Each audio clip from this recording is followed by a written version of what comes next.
Hello students, last class में हम लोगों ने इमेज फॉर्मेशन कंप्लीट कर लिया था कॉनकेव मिरर वाला, और आज की क्लास में हम लोग इमेज फॉर्मेशन पढ़ेंगे कॉन्वेक्स मिरर के थ्रू। Is it okay? तो हम शुरू करने जा रहे हैं, और इमेज फॉर्मेशन शुरू करने से पहले जो हमको पढ़ना है वो है rules of image formation. Okay, तो चलिए, वैसे तो सेम ही हैं, कुछ छोटे मोटे से डिफरेंसेस हैं, और उन डिफरेंसेस को जानने के लिए हम दोबारा से पढ़ेंगे रूल्स, इसीलिए ध्यान से देखिएगा। Rules of image formation by convex mirror. कौन सा मिरर पढ़ने जा रहे हैं हम लोग? Convex mirror. अभी तक हमने जो मिरर पढ़ा था वो कॉनकेव मिरर था, अब हम कॉन्वेक्स मिरर पढ़ने जा रहे हैं। बहुत इंपॉर्टेंट है टाइप्स ऑफ मिरर, कि हम कौन से मिरर से इमेज फॉर्म कर रहे हैं। तो हम जो रूल्स पढ़ रहे हैं ध्यान से देखिएगा। कॉन्वेक्स मिरर बना रही हूं मैं आप लोगों के सामने, ये बना दिया convex mirror.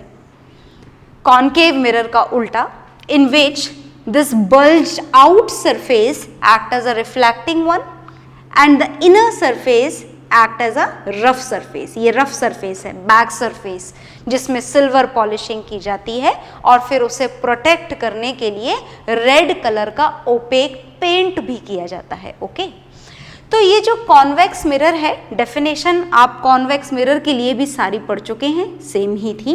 This is the mid point which is pole. जो उल्टा था वो ये था कि वहां पर फोकस, सेंटर ऑफ कर्वेचर सब रिफ्लेक्टिंग सरफेस की तरफ था, और यहाँ पर फोकस और सेंटर ऑफ कर्वेचर सब बैक सरफेस की तरफ है। और यही है पूरी तरीके से जो कॉनकेव और कॉन्वेक्स मिरर को अपोजिट नेचर का बना देता है। ओके, तो इस अपोजिट नेचर के होने के कारण इन रूल्स पर क्या फर्क पड़ता है वो देखिएगा। ओके, तो हम फर्स्ट रूल पढ़ने जा रहे हैं। हमने फर्स्ट रूल वहां पर क्या पढ़ा था कॉनकेव मिरर के लिए? Any light ray which is parallel to principal axis. यहां पर भी पैरेलल लाइट रे के लिए ही पढ़ने जा रहे हैं। Any light ray which is parallel to principal axis. क्या आप यहां बोल सकते हैं कि ये रिफ्लेक्शन के बाद फोकस से पास होगी? बिल्कुल भी नहीं, क्योंकि कैसे पास होगी? फोकस तो पीछे है, ये लाइट रे इस मिरर को क्रॉस करके पीछे थोड़े ना जा सकती है। Is it okay? पीछे तो ओपेक पेंट है, मतलब रिफ्लेक्शन के बाद इस लाइट रे का क्या होगा ये देखिए, ये ऐसे आएगी, मतलब it appears to be coming from the focus. Focus से आती नहीं है, फोकस से पास भी नहीं होती है, बस ऐसा फील होता है कि इस रिफ्लेक्टेड रे को पीछे जाके मिलाओगे तो कहाँ मिल जाएगी? फोकस पर मिल जाएगी। Is it okay? So the difference in the rule is that any light ray which is parallel to principal axis after reflection it appears to be coming from the focus. Okay, चलिए हम second rule पढ़ते हैं। Second rule ध्यान से सुनिएगा। Second rule क्या है यहाँ पर? बहुत ध्यान से देखिएगा। सेकेंड रूल यहाँ पर पासिंग थ्रू फोकस बोल सकते हैं क्या आप? Any light ray passing through focus? No, not at all. Light ray focus से पास हो ही नहीं सकती। बस ऐसा जरूर हो सकता है कि आगे जाकर मिलाओ तो फोकस से पास हो जाए, तो फोकस से मिल जाए। Is it okay? तो हम सेकेंड रूल पढ़ने जा रहे हैं, and according to this second rule any light ray which appears to pass through focus, आगे जाकर जो फोकस से मिल जाए, that will become parallel to the principal axis after reflection. ये है सेकेंड रूल। कौन से मिरर का? कॉन्वेक्स मिरर का। समझ में आ गया आप लोगों को? Any light ray which appears to pass through focus will become parallel to the principal axis after reflection. Is it okay? और अब हम पढ़ने जा रहे हैं थर्ड रूल। थर्ड रूल क्या है? मैं रूल यहाँ पर नहीं लिख रही हूँ, रूल सिर्फ बोल रही हूँ। नोट्स आप लोगों के पास में पहुँच गए होंगे, कलेक्ट कर लिए होंगे आपने।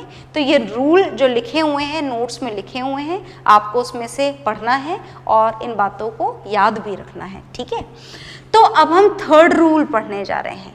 थर्ड रूल कॉन्वेक्स मिरर के लिए, ये हमने दोबारा से कॉन्वेक्स मिरर यहाँ पर बना दिया। whose inner surface is a reflecting one and bulged out surface, बाहर की तरफ उभरी हुई जो surface है, that will act as a reflecting surface. Is it okay?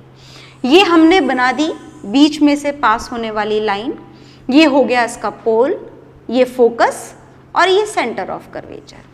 Third rule is related with this centre of curvature.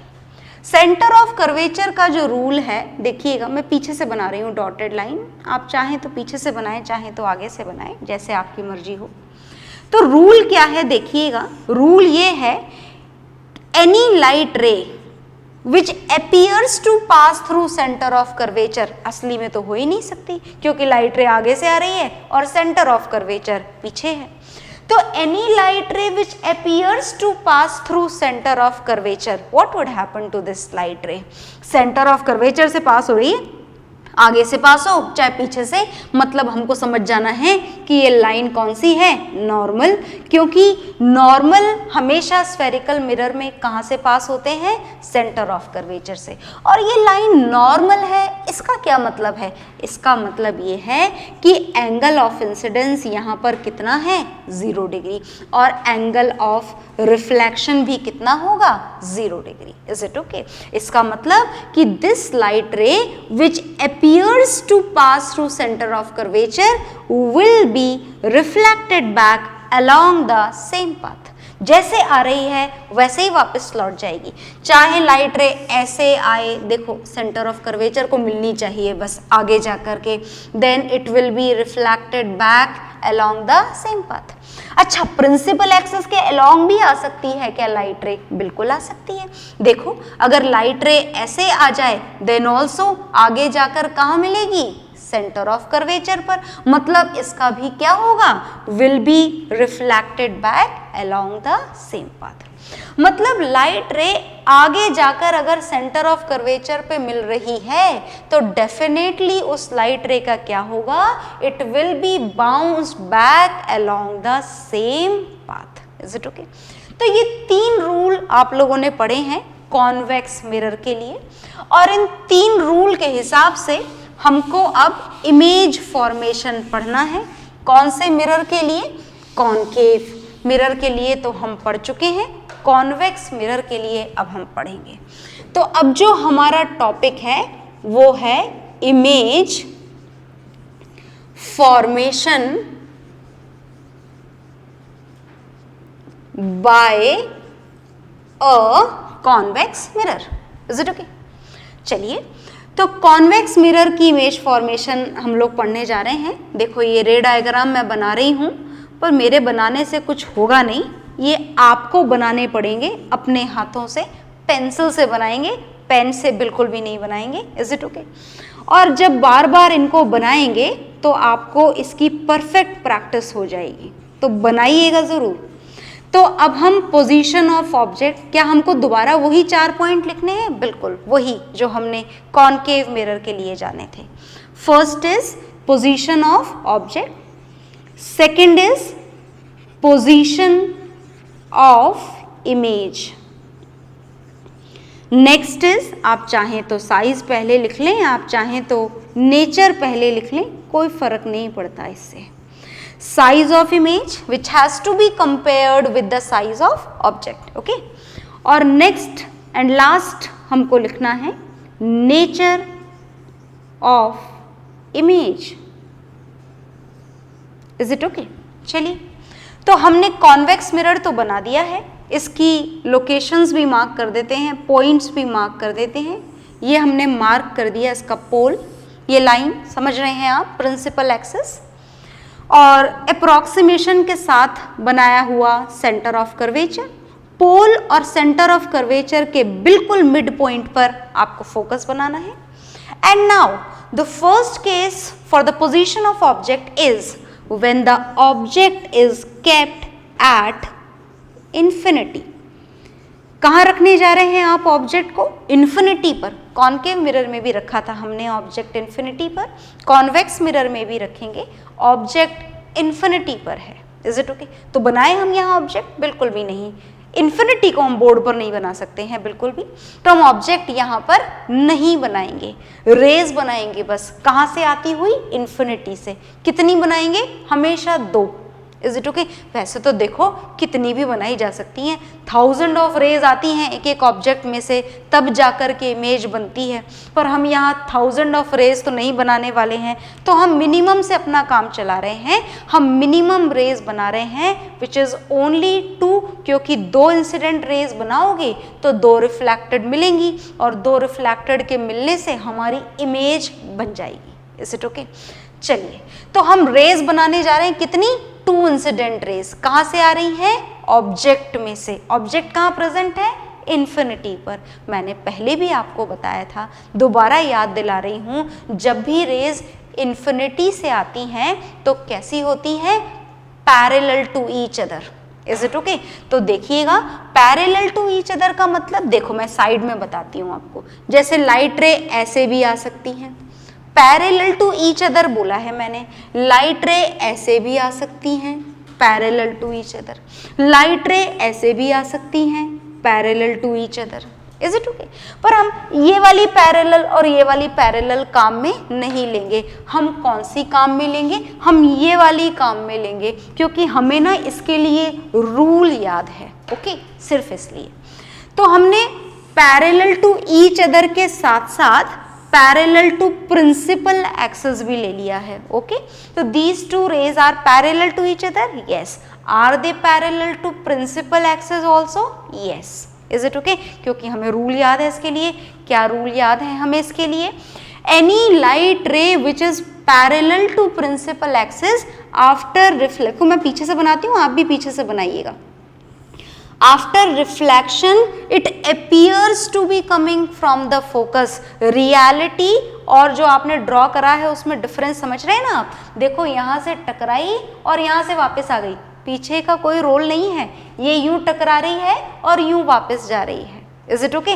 पर हमें ये याद रखना है कि अगर आगे जाकर मिलाओगे तो कहाँ मिल जाएगी? फोकस पर। इसीलिए हमने इसको पीछे से ड्रॉ करा है, ताकि ये बिल्कुल स्ट्रेट लाइन बने। ओके, सेकेंड लाइट रे हमने बनाई, this is also parallel to principal axis. What would happen after reflection? After reflection, it appears to be coming from the focus. ऐसा लग रहा है बस कि कहाँ से आ रही है लाइट रे? फोकस से। आ नहीं रही है। आ कहाँ से रही है? जहाँ टकरा रही है वहाँ से आ रही है। यहाँ टकरा रही है, यहीं से वापस आ रही है। Is it okay? तो हमें रियलिटी में कौन सी रिफ्लेक्टेड रेज मिली? देखो, एक तो मिली ये और दूसरी मिली ये, 2 रिफ्लेक्टेड रेज मिली। तो इन रिफ्लेक्टेड रेज को चलो आगे बढ़ाते हैं और मिलाते हैं।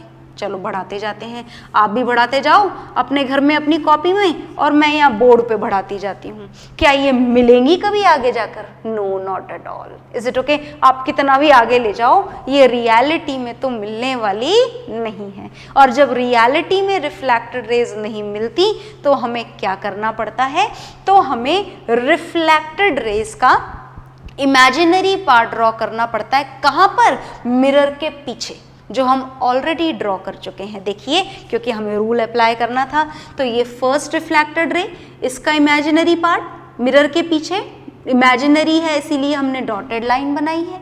ये सेकेंड रिफ्लेक्टेड रे, इसका इमेजिनरी पार्ट मिरर के पीछे, फिर इमेजिनरी है इसलिए हमने डॉटेड बनाई है। और ये देखिए यहाँ पर मिल चुकी है। कहाँ मिली है? फोकस पर। ओके, तो पोजीशन ऑफ इमेज आप क्या लिखेंगे? पोजीशन ऑफ इमेज आप लिखेंगे एट एफ। चाहें तो सिंबॉलिकली लिखें, चाहें तो पूरा लिखें, at principal focus. Okay, size of image कैसा मिल रहा है? बहुत ही छोटा, छोटा सा मिल रहा है, पॉइंट साइज्ड है ना। देखो यहाँ तो पॉइंट साइज्ड मिल रहा है, पर अगर आप रेज को यूं स्लैंट लाओगे तो थोड़ी सी बिगर मिलेगी, ऐसे लाओगे तो थोड़ी सी बिगर मिलेगी, थोड़ी सी बिगर। पर ऑब्जेक्ट के कंपैरेटिवली ये जो इमेज है ये हमेशा ही बहुत छोटी रहेगी। Is it okay? मतलब आप साइज ऑफ इमेज यहाँ पर क्या लिखेंगे? Highly diminished. हमेशा ऑब्जेक्ट से कंपेयर करने पर ये इमेज हमेशा ही आपको बहुत छोटी मिलेगी। ओके, नेचर ऑफ इमेज कैसा दिखाई दे रहा है? अब आपको देखिएगा ध्यान से, क्या ये रियल इमेज है क्या रिफ्लेक्टेड रेज असली में मिली हैं? बिल्कुल भी नहीं, आपको इमेजिनरी पार्ट ड्रॉ करना पड़ा मिरर के पीछे। मतलब नेचर कैसा है यहाँ पर? वर्चुअल। और ये इन्फिनिटी वाला ऑब्जेक्ट है, इज इट ओके? पर आपको याद रखना है कि जो वर्चुअल इमेज होती है वो हमेशा ही कैसे होती है? Erect. Is it okay? So the image formed in this case will be virtual and erect. Okay? तो ये हमने पढ़ा कॉन्वेक्स मिरर का एक case, when the object is kept at infinity.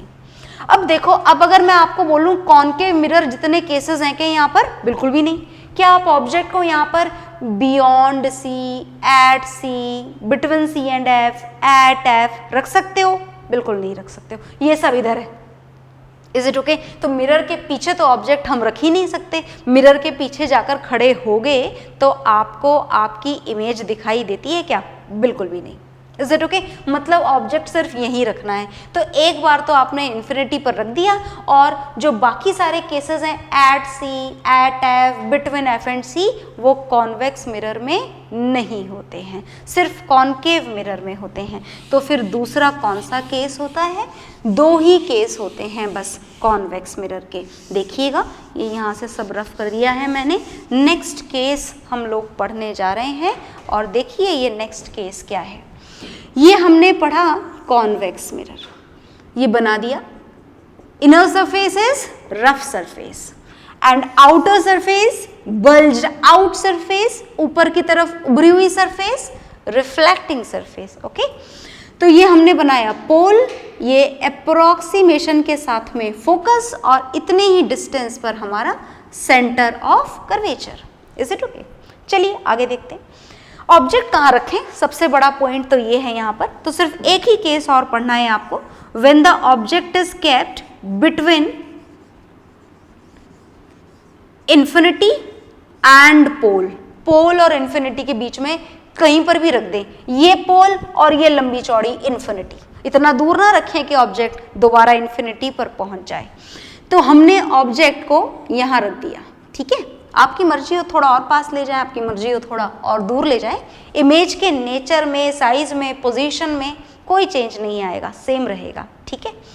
तो हमने ये ऑब्जेक्ट रखा है मिरर की रिफ्लेक्टिंग सरफेस के सामने, हमेशा वहीं रखना होता है, मिरर के पीछे ऑब्जेक्ट नहीं रखना होता है। अब रखने में तो देखो आप कहीं भी रख दो, इमेज अगर देखनी हो तो मिरर के रिफ्लेक्टिंग सरफेस के सामने ही रखना होता है। ओके, तो चलिए इसकी इमेज बनाते हैं हम अकॉर्डिंग टू द रूल्स।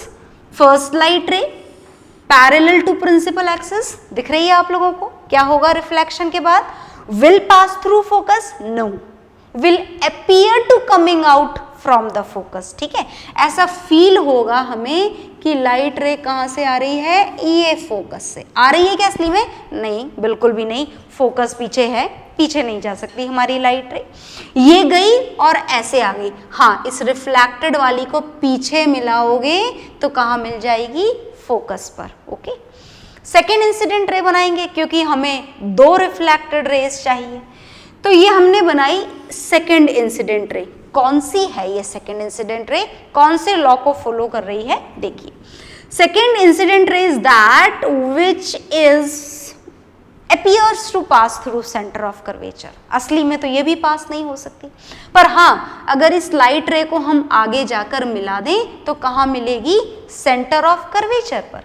मतलब ये इंसिडेंट रे इस रिफ्लेक्टिंग सरफेस पर कैसे फॉल हो रही है? नॉर्मली फॉल हो रही है। और याद है ना आप लोगों को, when incident ray falls normally then what would happen? Angle of incidence and angle of reflection they both becomes equal to 0। मतलब क्या होगा? It will be reflected back along the same path। ऐसे कैसी लौट के वापस चली जाएगी, ठीक है। तो दो रिफ्लेक्टेड रेज मिली, एक ये और एक ये। बढ़ाए चलो इनको आगे, शायद मिल जाए। कोई चांस दिख रहा है आपको मिलने का? बिल्कुल भी नहीं। मतलब रियल इमेज तो आपको यहाँ पर भी नहीं मिलेगी। Is it okay? चलिए जब रियल नहीं मिलेगी तो कोई ना कोई इमेज तो मिलेगी। कोई ना कोई का मतलब कौन सी इमेज मिलेगी? Virtual image. Is it okay? ये रियल रिफ्लेक्टेड रेज है, वर्चुअल इमेज हमें चाहिए, तो हम क्या ड्रॉ करेंगे? रिफ्लेक्टेड रेज का इमेजिनरी पार्ट कहाँ पर ड्रॉ करेंगे? मिरर के पीछे। Is it okay? और देखो हमने रूल्स को अप्लाई करते करते वो काम पहले ही कर दिया है। ये फर्स्ट रिफ्लेक्टेड रे, इसका इमेजिनरी पार्ट ये हमने ड्रॉ कर रखा है। ये सेकंड रिफ्लेक्टेड रे, इसका इमेजिनरी पार्ट ये हमने ड्रॉ कर रखा है। मिल चुकी है क्या ये? बिल्कुल, ये मिल गई यहाँ पर। और यहीं पर किसका फॉर्मेशन हो जाएगा? इमेज का, A dash B dash. Okay, तो पोजीशन ऑफ इमेज कहाँ मिल रही है आपको? Between its pole and focus. Between का मतलब बार बार मैं बता रही हूँ, मिड पॉइंट नहीं होता है, पोल और फोकस के बीच की पूरी रेंज होती है, कहीं भी मिल सकता है। ऑब्जेक्ट थोड़ा इधर उधर खिसका दोगे तो इमेज भी उस हिसाब से इसी बीच में कहीं इधर उधर खिसक जाएगी। ओके, साइज ऑफ इमेज किससे कंपेयर करना है? ऑब्जेक्ट से। देखिए ऑब्जेक्ट बड़ा है और इमेज थोड़ी छोटी, तो हाईली डिमिनिश्ड लिखेंगे? नहीं, हम यहाँ पर सिर्फ डिमिनिश्ड लिखेंगे या फिर आप लिखेंगे स्मॉलर देन ऑब्जेक्ट, मतलब ऑब्जेक्ट से छोटी। Is it okay? नेक्स्ट आपको लिखना है नेचर ऑफ इमेज। तो नेचर ऑफ इमेज क्या है? देखिए वर्चुअल इमेज मिल रही है और अब आपको इस केस में तो ये भी दिख रहा है कि इमेज सीधी है। ए पॉइंट ऊपर, ए डैश ऊपर, बी पॉइंट नीचे, बी डैश नीचे। Is it okay? मतलब नेचर ऑफ इमेज यहाँ पर कैसा है? नेचर ऑफ इमेज हम लिखेंगे वर्चुअल, और वर्चुअल के साथ साथ कैसा? वर्चुअल के साथ साथ इरेक्ट इमेज मिल रही है। Is it okay? तो ये आपने पढ़ा कॉन्वेक्स मिरर। तो आपको कॉन्वेक्स मिरर के सिर्फ दो ही केसेस पढ़ने थे, एक तो when the object is kept at infinity और दूसरा when the object is kept between pole and infinity. और दोनों बातों में खास बात ये थी कि इमेज हमेशा कैसी मिल रही थी हमें? दोनों ही केसेस में स्मॉलर देन ऑब्जेक्ट। और इसकी इस पॉइंट को, ये वाला जो पॉइंट है कि कॉन्वेक्स मिरर हमेशा ही कैसी इमेज बनाएगा? कॉन्वेक्स मिरर हमेशा ही डिमिनिश्ड इमेज बनाएगा। Is it okay? और ये जो पॉइंट है, ये जो कैरेक्टर है, ये कॉन्वेक्स मिरर को बहुत यूजफुल बना देता है हमारी डेली लाइफ में। अब ये डेली लाइफ में हमारे किस काम आता है? That will see in the next class. आज हम सिर्फ इतना ही पढ़ेंगे। ओके, तो bye everyone, that next topic we will see in the next class. Is it okay?